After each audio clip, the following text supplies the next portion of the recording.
Welcome to the show, Driving. So, just for our listeners who aren't sure what Formula 3 is, and can you sort of copy us in terms of what it is? And obviously, the listeners, many of them will be aware of Formula 1 driving, but Formula 3, what exactly does it entail, and are there any differences, or what are differences to Formula 1?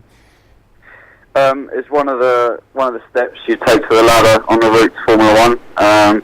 So you step up from go-karts into Formula 4, and then you work your way up to Formula 3, and Formula 2, and eventually Formula 1. The championship I'm racing in is British F3, which is just based around the UK. We have one one-off round in Spa-Francorchamps, which is quite cool. But yeah, I mean, the differences between car-wise, it's just a lot smaller. With not as much, nowhere near the downforce that a Formula 1 car produces.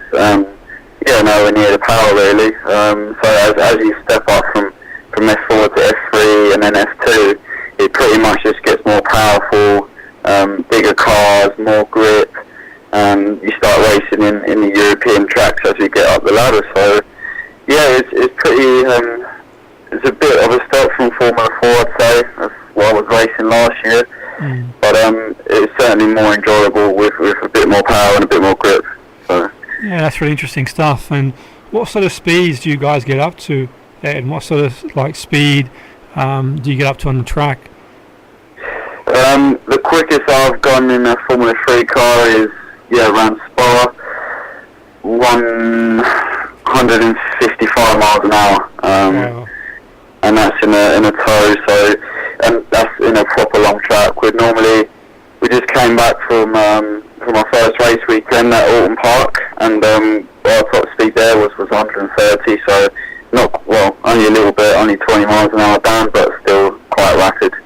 So no, that's a pretty quick speed, 155 definitely, and I can imagine that sort of requires training, and just a bit of an insight in terms of what sort of training is required to be a driver.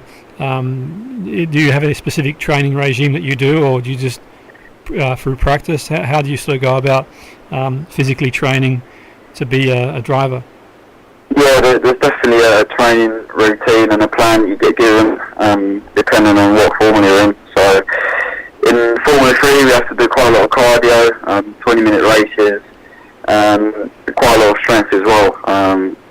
It's quite a bit of downforce in the car, so it just means that the quicker you go, the more the car is forced into the ground, which means the steering wheel gets heavier. So it's quite important to get your weights and to have the strength in your arms, and same for your neck really, and your core.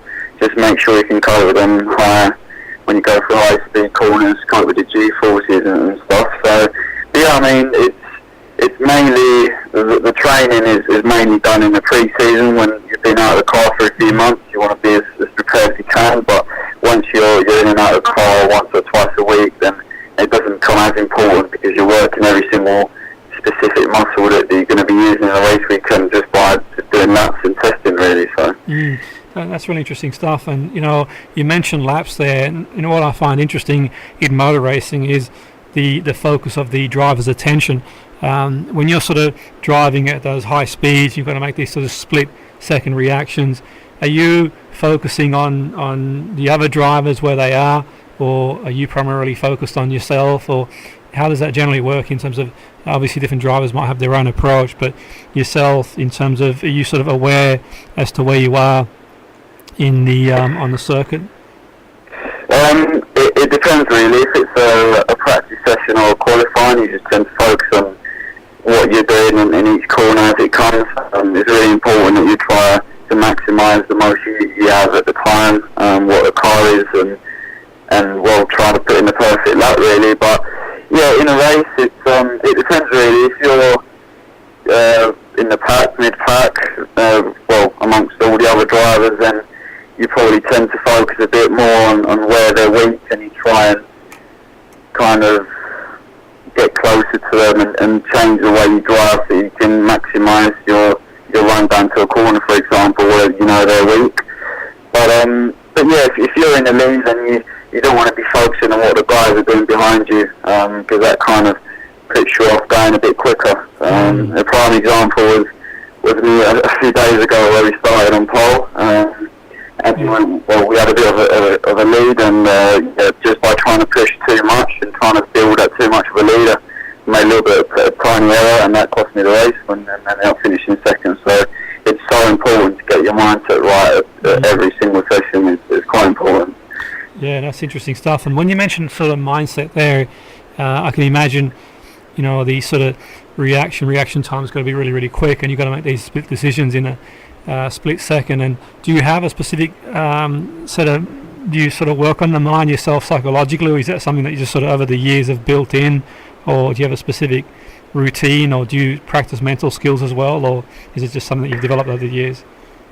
I think it's something I've developed over the years. I've been racing since the age of 5. So it's kind of come a bit natural, quite natural when it comes to the winning mentality. So yeah, I mean, it's about staying relaxed as possible, and just being as focused as you can. Really, it's different mindsets for qualifying and racing. Racing, you've got to be aggressive. You've got to get your elbows out and show everyone that you're here to win, and that no one's going to take that away from you. And in quali, it's about what you do and what you can do at the time to get that pole. So it's a bit of a different mindset, but yeah, I mean, I can't really. It's hard, really. You can't really train that at home. You can't really train that in the gym mindset unless you're, with working with certain people. But it's kind of come naturally to me, so it hasn't been a problem. No, that's good stuff, and I think it's one of them really. If it's not broken, don't fix it. So if you obviously got a formula that works for you, then that's the sort of I would say in most sports, it's the sort of takeaway message in one sense. But I can imagine with driving, it's a little bit different to playing a sport. Say for example, a sport like golf, tennis, or football, where you're hitting speeds at, like you says, 155 miles per hour, and the sort of speed and you sort of, does that sort of come into your radar? Do you sort of see that? Are you aware of that, the speed, or are you just so focused on the race where it's almost oblivious to what speed you're hitting? I'm going to be honest, it doesn't feel like I'm going that quick at all. You're so focused on your braking points, your turning points, everything. You're just in the tunnel, and you've got to memorise every single bit of information that you get given before you go out on the track. And memorise from previous experiences, previous laps. You're just that focused. You don't really kind of take a step back and think, well, I'm going at 150. So, but yeah, I mean, at first I did notice when I first stepped up from Formula 4 to Formula 3, that bit more power. I did notice it, especially the first couple of laps. It was like, well, it does feel a bit quicker. You can go around corners a lot faster. Yeah. But then you just kind of get used to it. Again, you just go into this tunnel vision and you just focus on everything. Yeah, and that's incredible. That I can imagine. That's for someone who's not experienced that, like myself, going at that sort of speed, it'd be phenomenal. What's interesting really is that in terms of motorsport, I mean, where does the UK stand in Formula 3? In Formula 1, obviously, there's been a number of drivers and a strong tradition in Formula 1, certainly. But in terms of Formula 3, where does the UK stand comparatively to other countries in Europe and the world? Really hard, I'd say. The competition levels are so high, especially this year. It's the toughest F3 that I've seen ever in the British Formula 3. So, we've got drivers from all over the world. We've got drivers that have moved up from Formula 4. The top 3 that finished in championship, including myself in Formula 4, have moved up. And drivers that have been racing all over Europe and all over the world have come to drive in the UK.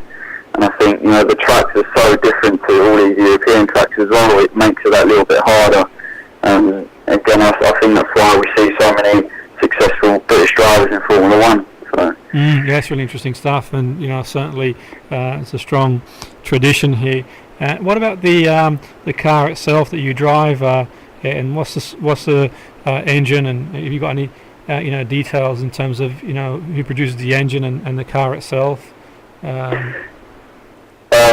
So the engine is, I'm pretty sure it's a 2-litre non-turbo Cosworth, and wow. The chassis is a Tatus chassis, which is a make. Everyone on the grid has the exact same car, same engine, same everything. So good knowing that if you're quick, it's because of your driving and the way you're setting the car up, which is quite different to karting. But yeah, I mean, everyone's on the same kit. You just got to maximise everything you've got with the team, and that's why you tend to spend a lot of time outside the track with the team, and to try and maximise every single bit of kit that you've got. So. Yeah, it's interesting stuff, and certainly for the listeners, and that'd be fascinating for me. I wasn't aware that Formula 3 was a level playing field in that sense, and that certainly narrows it down to driving ability, unless obviously there's a mechanical default that happens. But as a general rule, you're sort of starting on level playing field. So that's certainly one way to identify drivers with potential, and obviously you could argue the best drivers in that sense, because if you've got the same specification, then then it certainly narrows it down as a level playing field. And in terms of the motoring industry, is that one area to look for potential talent as well because of that, or is it one way to identify talent because you guys are racing pretty much level playing field? Yeah, for sure. I mean, 100%. It's good that all the junior formulas have got the exact same, all the way from Formula 4 to Formula 2, everyone's got the same car, same engine, so, and I think it kind of stands out if you can do well in every single step from F4. You know that you're a good driver. There's a different engine, turbos, non-turbos, more downforce, less downforce, and the cars are quite different from F4 to F2. So if you're doing well from the early days of Formula 4 to Formula 2, you know that you can pretty much drive anything as you've driven pretty much every car. Yeah, I mean, as I said, it's whoever wins the championship in the days is the quickest driver and the team that have put in the most and got everything right. So it's so important to maximise absolutely everything, as I said. So. No, definitely, it's interesting stuff, and it's fascinating in the sense that as a driver, then you're out there, and it's the test of your ability. I mean, you mentioned you've been you got into it at 5 years of age, and was there a moment that inspired you? Like, who actually inspired you to go into motor racing? Is it a specific moment, or someone who inspired you to go into it, or?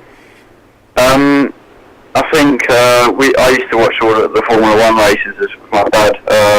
I was living in Spain at the time, and Dad was still working over the UK, so he used to fly over and spend weekends in Spain with me and my brothers. So watching the Formula 1 was our kind of way to spending time together. And I think it was one day I was watching Alonso, and I thought, you know what, Dad, I was a little kid, I remember saying, I want to try and be like these guys, and he did a little bit of karting back in the day, but nothing too serious, and he knew that's where it all started. So from there, really, we just went to the go-karting track, a small local track, and rented a car for, I think it's 10 minutes, and just absolutely loved it. And since then, I was pestering my dad to go again and again, and every weekend it just became our thing, really. We would just go-karting every weekend, so just started from there, really.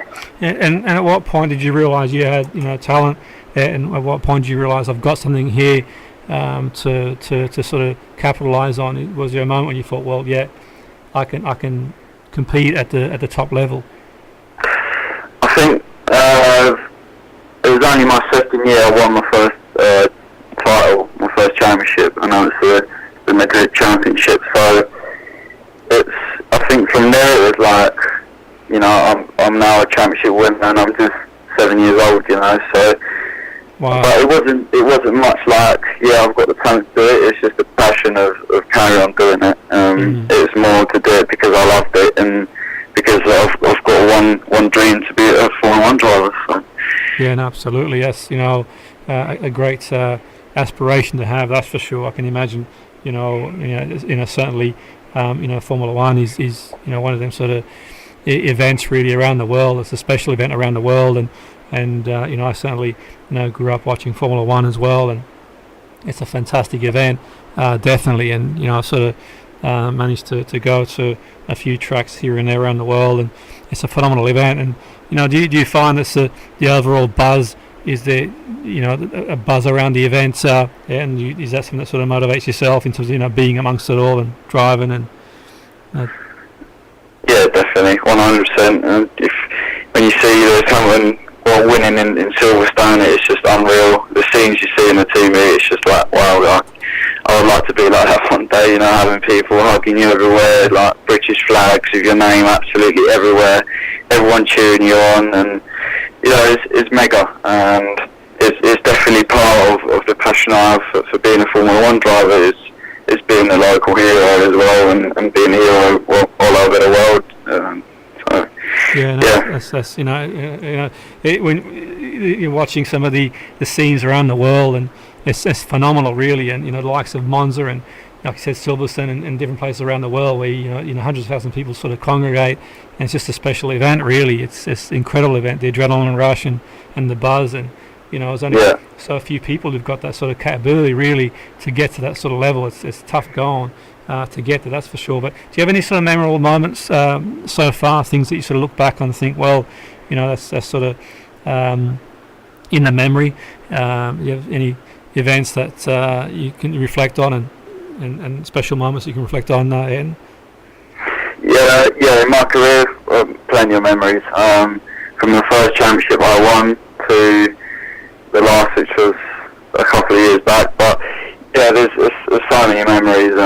I think the one that stands out the most was in 2012, and it was the karting World Finals. I was only 11 years old, and you had to win your the country you're racing in. You had to win the championship. So I was racing in Spain, and I won the Spanish championship. So that made me qualify for the World Finals, and it's a once in a lifetime opportunity. I mean, I've only been there once, and it's just so hard to get that entry for that race, and you just want to do it as best as you can. And we got there, we were quick in the practice sessions, we were up there in the top 5, and then we got a little punch in the right rear tyre in qualifying, so we ended up qualifying, I think it's 25th out of 30, which is not ideal. It was not ideal, and everyone was down. It's like, wow, I want an opportunity to be world champions, and it's kind of gone out the window. But I kept my head up. My family did as well. There was 2 races. You had a pre-final and the final. Wherever you finished in the pre-final is where you started for the final. So started 25th in the pre-final, got all the way up to 5th, starting to end the race in the pre-final, and then went from 5th to win it in the final. So that's kind of a stand-up moment in my career, just for keeping your head up and not giving up, really, and that's how I became a current world champion. That's really interesting stuff. That's fascinating how, what I find fascinating about, Formula racing is the approach that drivers have, depending on where they start on the grid. So, you can start on pole position, or you can sort of start, a few places down, and how they approach the race, and you just got to, I suppose, run your own race and keep focused best you can, and that's a big thing. And so when you do start higher up in the grid, does that affect you psychologically, where you think, is there more pressure when you're starting higher up, or do you think sometimes that, if you sort of qualifying doesn't go as good as you like to, you're sort of starting a bit further afield, is a bit less pressure, or what? Is there a different approach there, or just for you it's just the same sort of thing? I think there's definitely a bit of a different approach. You tend to go into a race a bit more relaxed if you're qualifying up near the front. You know that you tend to do all the hard work in quali, and then make it a bit easier for you in the races. So yeah, for sure, if you're starting off in the top 5 and the top 6, you tend to be a bit more relaxed, and you think, right, there's only a few places I've got to make to win the race. But again, if you have a poor qualifying, then all the pressure is on.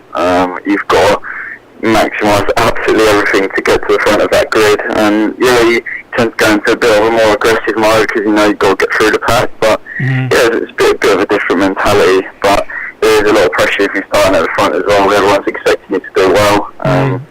And if you're starting at the back, everyone knows how hard it is to overtake a few cars. So especially in Formula 3. Yeah. So you're a bit more relaxed, just from what people think you're going to do, but you put a lot of pressure in yourself because you want to get yourself up there. So.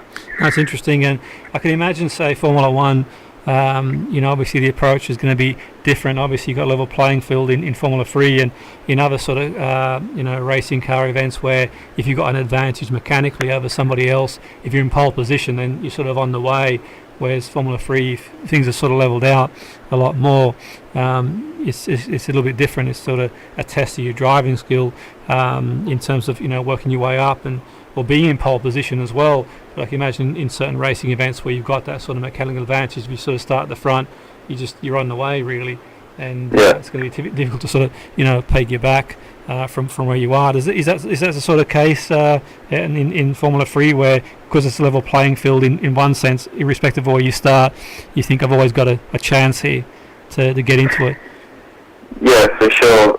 Especially in the big tracks and the big circuits, qualifying, the difference in qualifying in the top 3 and the top 10 is literally no difference. And in Spa, there's such long straights, you're better off starting 4th or 5th and starting pole, especially because of the first lap you've got, you haven't got the advantage of following someone down the straight.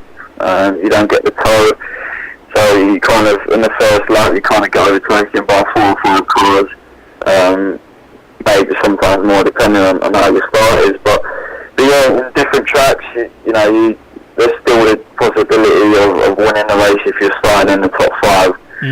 It's just anything can happen, and the thing is, because everyone's got the exact same kit, we're talking half a tenth in qualifying is literally just little margins. You've got to maximise every single corner because everyone else is doing exactly that. So it just shows that in the race, because everyone's so close, obviously there's going to be a massive train of cars, so you make one mistake, you're not getting overtaken by one car, you're getting overtaken by 3 or 4, so but yeah, I mean, it makes it a lot interesting, and it certainly makes a victory a bit sweeter, because you know how hard it is. So. Yeah, no, it's interesting that, and I suppose for the listeners, what they'd probably be wondering now is, if you race somewhere new, and if you've been somewhere before, then you've got an idea around the track. If you're going somewhere where you haven't been before, do you do your homework beforehand, or say you go to a track where you haven't raced before, you're there for the first time, do you sort of do your homework prior to racing, or I suppose you've got the qualification to settle in, but do you do any sort of background work as well then? Yeah, definitely. As you said, it depends if you've been to the track. I personally have driven most of the UK tracks, but yeah, for example, last year in Spa we did a few rounds in F3, just as a taster really, and we got the last minute call to go to Spa. Now, I've never been to this circuit, I've never driven the car, so I had to go up to see the team, do my seat fitting and spend hours in the sim just to do laps and laps in the simulator they've got there, which is pretty close to what the real car feels like, and the circuit models are literally identical. So that's what you tend to do really. If you don't know a circuit, you'd go to the simulator and spend hours. You still would if you knew the track, but you just wouldn't spend as long. But yeah, apart from that, you go to the circuit, you study all the gears, because it's all unnatural to you. So apart from that, you kind of tend to watch 1 or 2 videos on YouTube maybe, or people driving around the circuit. But yeah, that's it really. Yeah, no, it's interesting stuff, and there's this sort of perception I think sometimes where you just jump in the car and drive type thing, but obviously when we're talking about margins like that, the preparation is key, getting things spot on, and high attention to detail. In terms of nutrition, and is there a specific nutrition that you have, or would you just find yourself you don't really sort of pay too much attention to that, or would you find that nutritionally that's an area that drivers focus on too? Yeah, it's really important, nutrition. Personally, I do try and stay as healthy as I can, but I'm 17 years of age. If I'm out with my mates and for a meal, if I fancy a burger, I'm going to have it. 1 or 2 burgers here and there are not going to kill you. So exactly. I know people that take it to the exact extreme, which I don't think is that beneficial. But yeah, I mean, during the week I eat really healthy. My mum's a really good cook, so she'd make me all these healthy meals and stuff. So yeah, it is important, especially in the free season where you're you're spending most of your week training. So you need to make sure that you're fueled up and ready to go, and make sure you're eating the right stuff at the right times. Yeah, and that's interesting stuff, and it's something that sometimes we don't sort of realise in motorsport, that that's a big part of it, obviously mentally as well, to be sharp and be aware, and all these things, all these margins, these sort of split seconds between, the sort of the gap between the winning and finishing second, it can be a split second, so every little thing counts for sure. And what about your aspirations there? And obviously you've got a lot of talent, and you sort of progress really well in the area. Where do you sort of see yourself? Where do you have a vision in terms of how far you want to get to, or no doubt you're sort of aiming to get to the very top? Yeah, I'm aiming to go all the way to Formula 1. That's been a dream. That's always been a dream since first I stepped in the go-kart. So I know it's really hard. I know it's so hard, and there's only a grid of 20 drivers out there. So, and there's literally a couple of hundred with the exact same dream. So, and I think, talent-wise, I don't think I'm short at all. It's just the money side of things. Nowadays, it's so money and sponsor dependent, and that's the only worry for us, But yeah, that's always been the aim. But if we do end up running out of money and stuff, I can always divert the route and go into driving, I don't know, Lamborghini sports cars, or even racing America, IndyCar or something like that. So absolutely, yeah. And obviously you got sort of a plan A and looking at other options as well. And I think that's pretty much for all sports too. We can all set our sights in. We on this show we interview people across a broad range of sports, aspiring Olympic athletes, sports people in football, rugby, and everyone sort of has this idea of being or staying at the top or getting to the top, but obviously having that sort of plan B, it can be a good thing too as well. But like you says, it's you've got the ability, the talent, why not? One way of looking at it is keep going. That's all any of us can do going forward. But it's really been a fascinating insight. No doubt we'll hear more of you. Hopefully we'll see you on TV one day, and that'd be the great thing. But I really want to thank you for coming on board the show. It's been incredible insight into motor racing, and I think that for me, we tend to see a lot of coverage in Formula 1, a lot more, but getting there and giving people an insight in terms of what it's like to be on the periphery has been a really fascinating insight. So thanks for coming on board the show, and I really enjoyed that. Thank you. Thank you. Take care. Thank you for supporting, and it's a pleasure to be in the show. Yeah, all the best. Thank you. Thank you, mate. Cheers. You're listening to Salford City Radio 94.4 FM with myself, Jimmy Petruzzi, on the Friday Sports Show. Welcome to the show. Welcome back to the show. What a fascinating insight into motorsport. Our last guest, Ayrton Simmons, who gave us a really fascinating insight into the world of motorsport, Formula 3, and he talked about his aspirations, and no doubt we'll hear and see a lot more of him as he makes his way in the world of motorsport. Our next guest, who's a bit closer to home, he spends his time, at least some of his time, reporting local clubs and clubs in the area.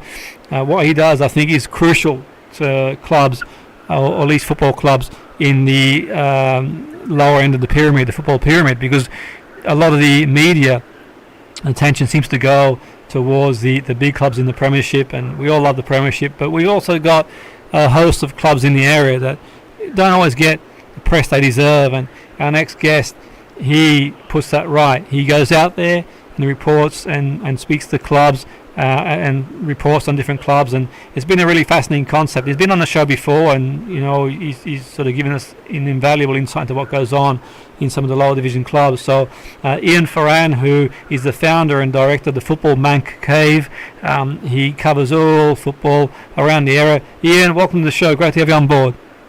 How are you doing? Okay, mate? Yeah, no, really good. I was just saying, it's interesting how what you do, you get around to different clubs in the area, and it's what's necessary. We've sort of touched on that before, because so much media coverage goes to the bigger clubs in the football hierarchy, and people like yourself who get about and give some attention or press attention to the clubs who don't generally get it. It goes a long way. And how have you found it so far? I mean, I can see you've sort of rapidly making more links with different clubs. And can you tell us a bit about your experience since you founded the Football Man Cave? And for those people who may not have heard you on the show we did earlier in the year, can you tell us, copy me in terms of what the Football Man Cave is? It's been going since the beginning of the season. Obviously, we're coming to the business end of the season now, aren't we? But the whole concept is we've got 13 Greater Manchester teams in the first 6 days of English football, and ranging from United right down to Ashton United and FC United. And it's a case of highlighting every one of them. The main aim is to kind of piggyback on the two big clubs, the United and Cities. And then just say the international weekends or your team's playing away on a Sunday or playing home on a Sunday, you kind of know what's going on with your local team, be it Bury, Rochdale, Oldham, Curzon, Salford. And there's a place and a hub to go to find out how they're going on, a little bit more information about it, and hopefully sort of entice the local people down to the local clubs. And how have you found that so far? Have you managed to entice people to... I've seen a few of your blogs and they're really fascinating. I think that, the attention to detail that you put is phenomenal, and it must take a lot of work to do that. But, have you found that it's increased awareness? Obviously... Yeah, 100%. I mean, we're now sort of getting... people, we did a little bit of a series actually about 2 months ago of fans from different countries, and it was absolutely fascinating to sort of see like a Tokyo-based Stockport County supporters group, and it's really like you've got a massive following of Bury in Norway, over it in China you've got an FC United branch, and it's crazy. We're sort of hitting these people, and they're sort of using us a little bit then to sort of entice people into their group as such. So it's for us it was weird, basically sort of speaking to say like a Danish Salford City supporters group, and now they sort of advertise Football Man Cave as like this is the place you can find out more information about Salford, and if you're interested, come and join us wherever they do their meetings. I know the guy in Tokyo I was speaking to, the Stockport fan, he had 3 Stockport fans. That's what he'd sort of got his mates to start supporting them, and they're holding like a 6-weekly sort of dinner where they try and speak about everything Stockport and try and entice more people to support Stockport and follow them via like YouTube and ourselves and Twitter and stuff like that. And I think it was just crazy to sort of see. That's really fascinating. The reach. It is, that's fascinating stuff. You look at them clubs and you wouldn't think somewhere like Tokyo, Norway, China, like them sort of places would be interested. Do you know what I mean? Yeah, and I think they're more like the United Cities. Yeah, absolutely. What's really interesting too is that there's potential for tourism too. Football tourism, where we certainly see people from all around the world travel to the likes of United and City to watch them play. That's sort of a given. We've sort of come to realise that people, for example, from in and around Europe, even around the world for that matter, will check in and watch some of the bigger clubs play. That's something we don't really equate with the smaller teams in one sense, but you can see it being, a novelty in one sense. And have you sort of come across anyone from abroad who's sort of come over, to there's a lot obviously to do and see in the northwest, but also taking a game as well. Ian, have you seen that, or is that? Yeah, a couple of them do months of saving up to come over just to watch a match. There's a Maltese guy. He supports Rochdale because his uncle grew up around the corner from Scotland. Now he comes over once a season, saves up. Or when he comes over, buys a lot of stuff from the merchandise shop, and then takes it back and gives gifts to his friends to try and entice them to come over. So, yeah, it's the kind of, from what I felt is they save up a little bit of money, and they sort of make a bit of a holiday. They'll sort of go into London, see the capital, come up to Manchester, watch the match, try and get a away game in, and then go back home. And it's like a little thing that they try and do every single season, which is brilliant, obviously, for them and for the likes of the clubs as well, to sort of get that extra exposure outside of the region. Absolutely, and the beauty about that too is you got that real communal feel where, you know, it's all great to go to an Old Trafford, to a Wembley in one sense, and obviously, you know, it's a fantastic experience of going to an Etihad or watching a Premier League game. But there's something nostalgic about taking a game in a lower division, I think, where you know, you can obviously do both. But I think for me, you know, going to see a lower division club has got some sort of nostalgia about it. You know, you sort of, for them, they're abroad and they come over and they get to see a club that obviously they wouldn't generally get to see or don't see much in the media unless you sort of keep an eye out. But what you're providing too, Ian, is obviously an update for them. You know, a more impartial update, and you find that you've got people who view your blogs and what you do from around the world too. I mean, is there a way of tracking it? Or yeah, funnily enough, I've just been sort of doing this stat, and I think we're hitting over about 25 different countries. Wow. And after the UK, our biggest one is South Africa and Nigeria. Wow. It seems to be a massive sort of African contingent that seem really interested in the lower leagues. And then you'll have some sort of, you know, smaller countries, but it seems sort of England, I would say African countries, and then America, and then just sort of peters off to your random countries there and there. But yeah, it seems that each month we're growing bigger and bigger. We're sort of smashing targets, and even targets for myself that I didn't think were possible within the first year. We're reaching over, say, 150,000 people a month via the website and social media, and that's constantly growing. And it's brilliant because obviously we're trying to highlight the likes of Altrincham and even like Stockport, I mean, how well they're doing, FC United, stuff like that. We're trying to highlight them. Really was just within the Northwest, but it seems we're highlighting them to the world, and it's great for us because obviously it sort of pushes us towards our vision in the end of it all of trying to get people out to local games, and that's basically what it is. What was your inspiration in? What sort of inspired you to do what you do? Obviously, you know, you're passionate about football and you love your football, but what sort of inspired you to do what you do, to create the Football Man Cave? My first inspiration was I read a blog of someone who just created a blog himself, and it's now one of the biggest sort of websites unofficially in the EFL. And for me, I'm a real lover, even though I'm a Man United supporter, I'm a real lover of that non-league.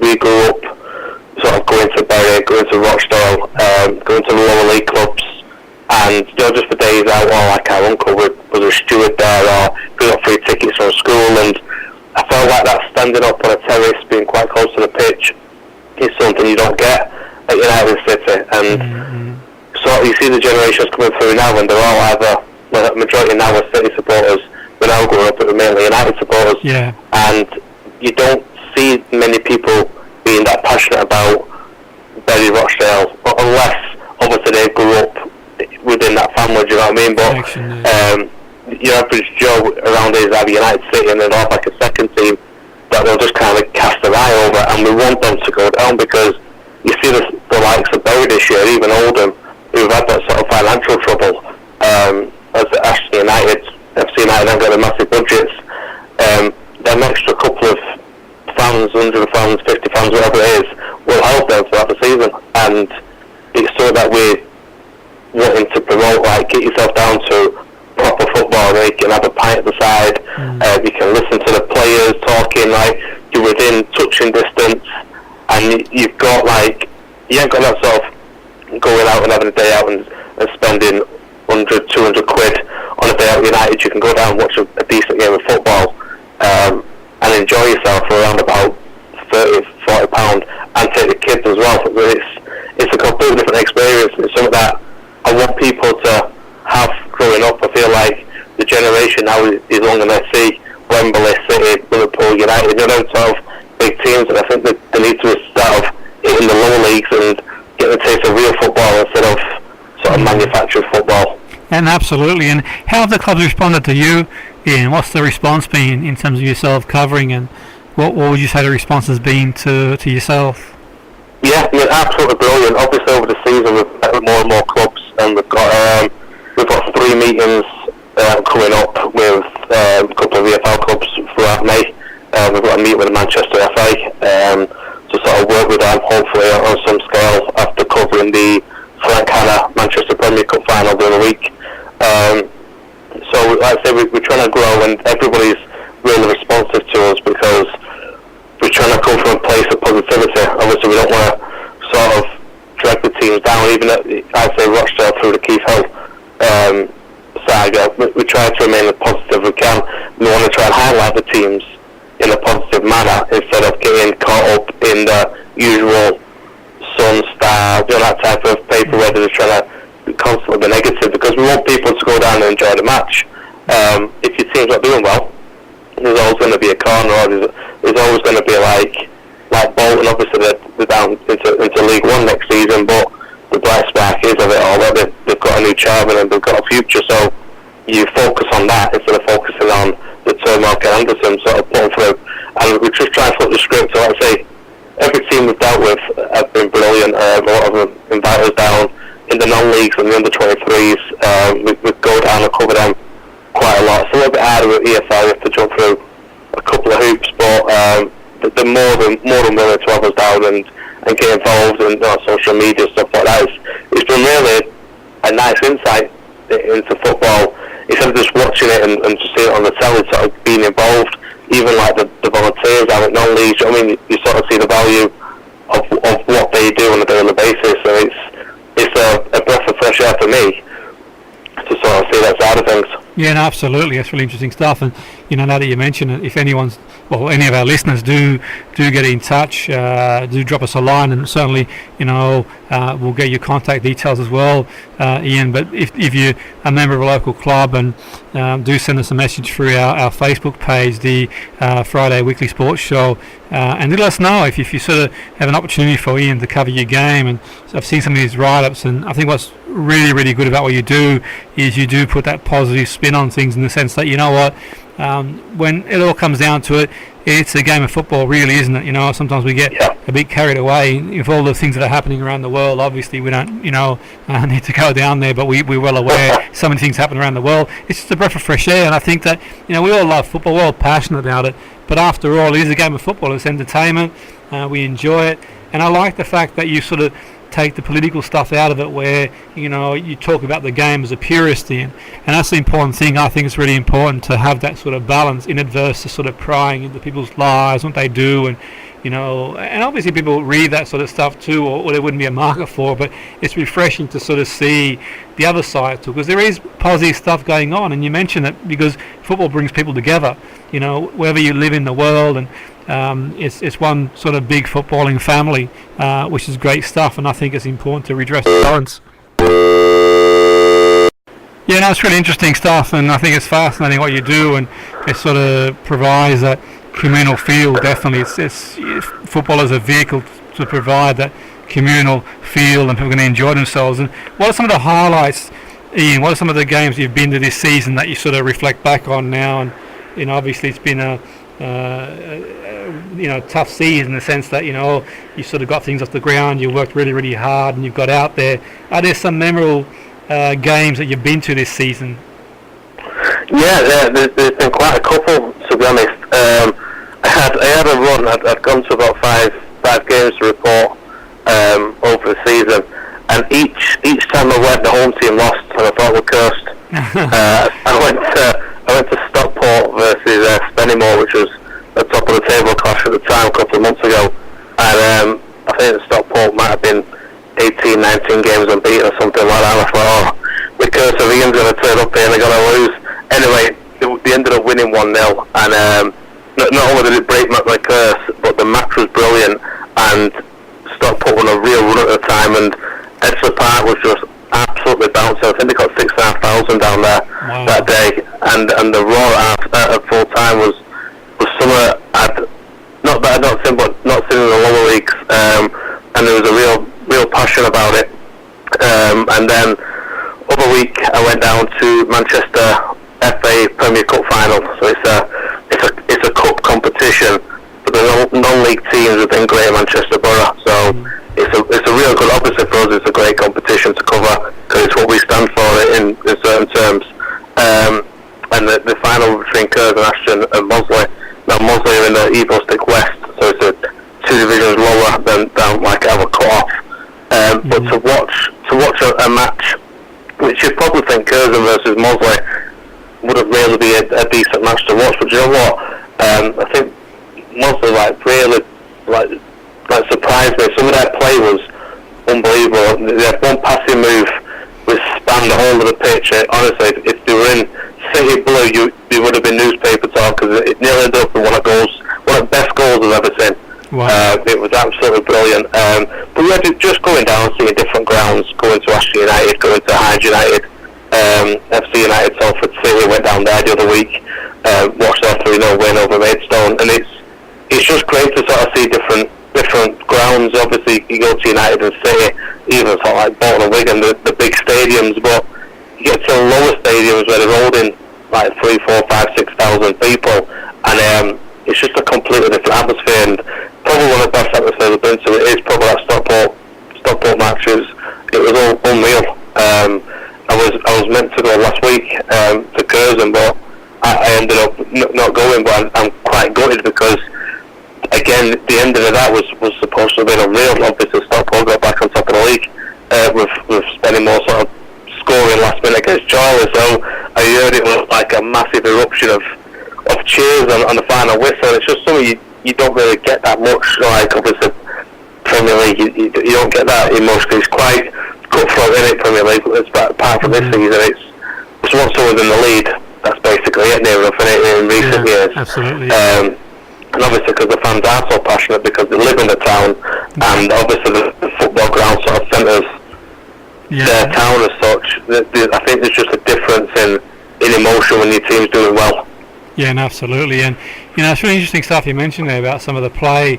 Know that you've had the opportunity to see a number of players across the different leagues, and is there any specific players you can think of, Ian, that you think could play at a higher level or may go on to play at a higher level, or what are your thoughts on that? Anyone that there was one that always sticks out called Danny Mayer, plays for Bury, and I mean we've dubbed him a couple of times this year as the League 2 Hazard, because the way he dances around people and the way he manipulates the game is unbelievable. And I mean, obviously, I'm hoping Bury sort of secure promotion this weekend. Yes. And I think League 1, even Championship, he could jump up to that level because he's a really good player to watch and can really just sort of manipulate a game.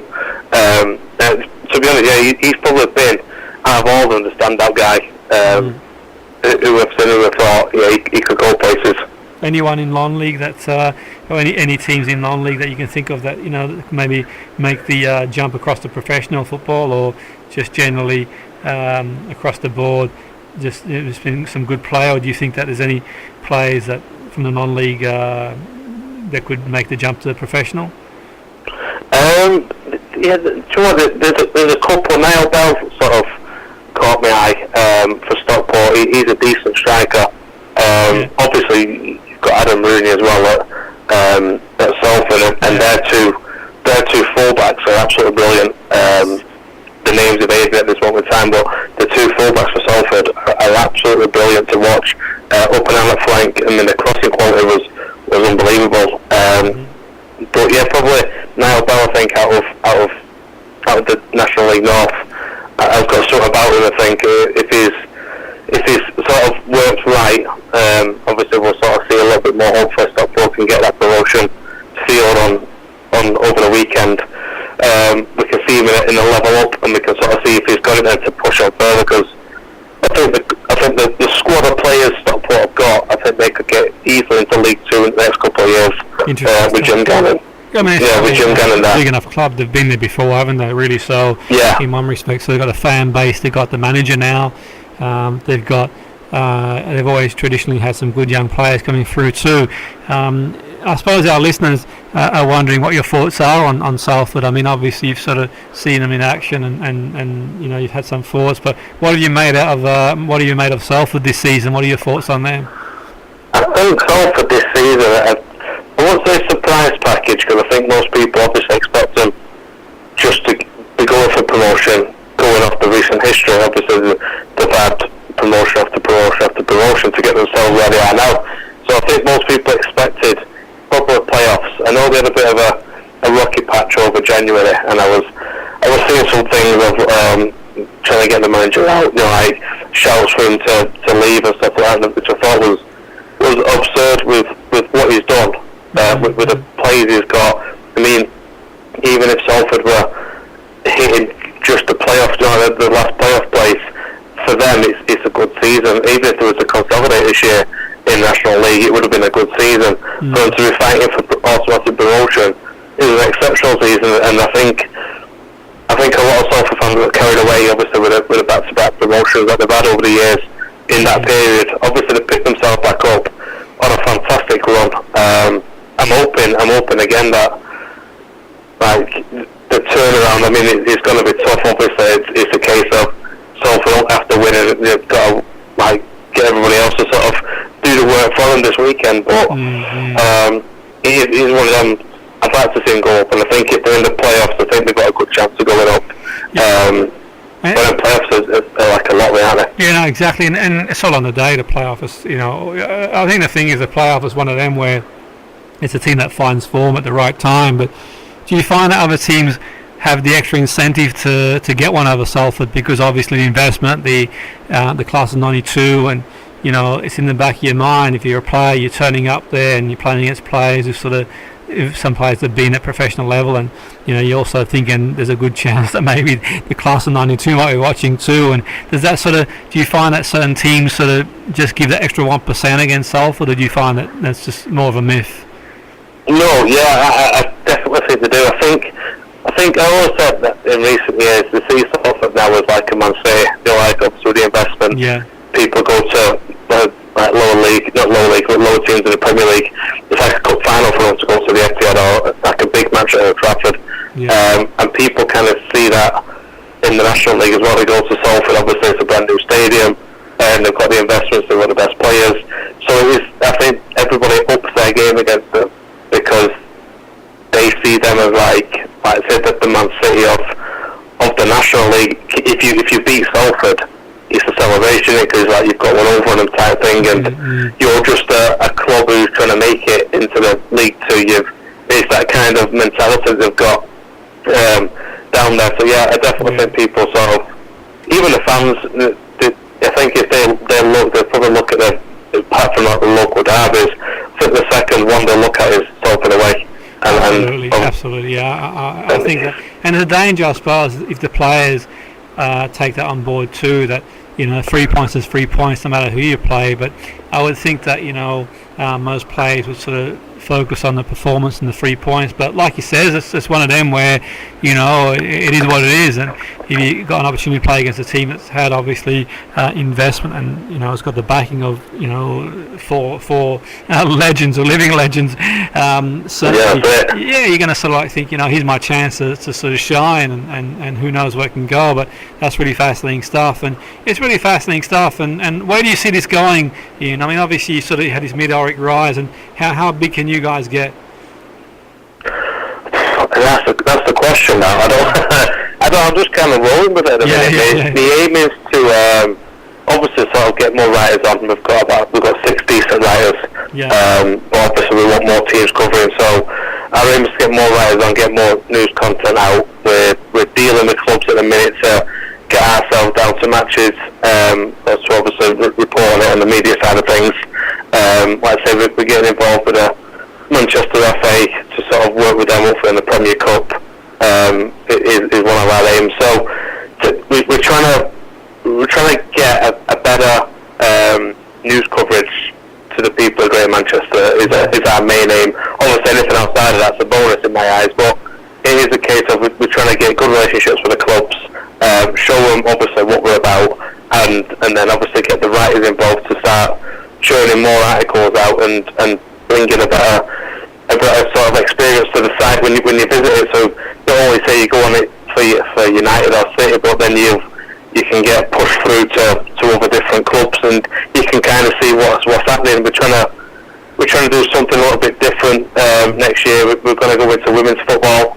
A lot of clubs now are sort of getting women's football teams. I know Ashley United are looking at creating one, so we want to get into the women's football side of things, the under-23s and the United City level, so we want to try and scope out the next sort of Marcus Rashfords and Phil Foden's, and potentially when they go down to the lower leagues through the Great Manchester Country, we know a little bit more about them, so we can speak about them a little bit more, and we're hoping people just learn a little bit more about the club, and like I say, just on them weekends that their team isn't playing, they'll go to see another team. Thanks for coming on the show. It's been great having you on the show, Ian. So Ian Foran from the Football Man Cave, and do check out his work. It's phenomenal. So we wish you every success, and no doubt we'll have you back on the show again, Ian.